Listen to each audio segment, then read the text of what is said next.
केंद्र सरकारच्या कामगार धोरणांच्या विरोधात आज देशभरात एकीकडे संप पुकारलेला जात असताना नाशिकमध्ये देखील आज या ठिकाणी गोल्फ क्लब मैदान ते जिल्हाधिकारी कार्यालय असा मोर्चा जो आहे तो या ठिकाणी काढण्यात आलेला आहे। केंद्र सरकारच्या कामगार धोरणांविरोधात आज खरं तर देशभरात सार्वत्रिक संप पुकारण्यात आलेला आहे। नाशिक जिल्ह्यात संयुक्त कृती समितीच्या वतीनं नाशिकच्या गोल्फ क्लब मैदानापासून ते जिल्हाधिकारी कार्यालयापर्यंत मोर्चाचं आयोजन करण्यात आलेलं आहे। या मोर्चात कामगार, कर्मचारी, कंत्राटी तसंच असंघटित क्षेत्रातील कर्मचाऱ्यांनी मोठ्या संख्येनं सहभाग नोंदवलेला आहे। प्रामुख्यानं 4 नवीन श्रमसंहिता रद्द कराव्यात, त्यासोबतच कंत्राटी, हंगामी, फिक्स टर्म पद्धतीला आळा घालावा, समान कामाला समान वेतन लागू करावे, किमान वेतन दरमहा 30,000 रुपये करावे, असंघटित कामगारांना सामाजिक सुरक्षा आणि पेन्शन द्यावी यासह इतर सगळ्या मागण्यांचा समावेश आहे।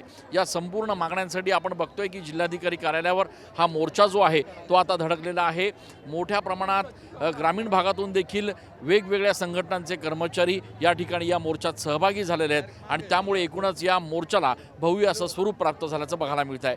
कॅमेरा पर्सन आकाश शेवलेसह मी चंदन पूजाधिकारी, TV9 मराठी।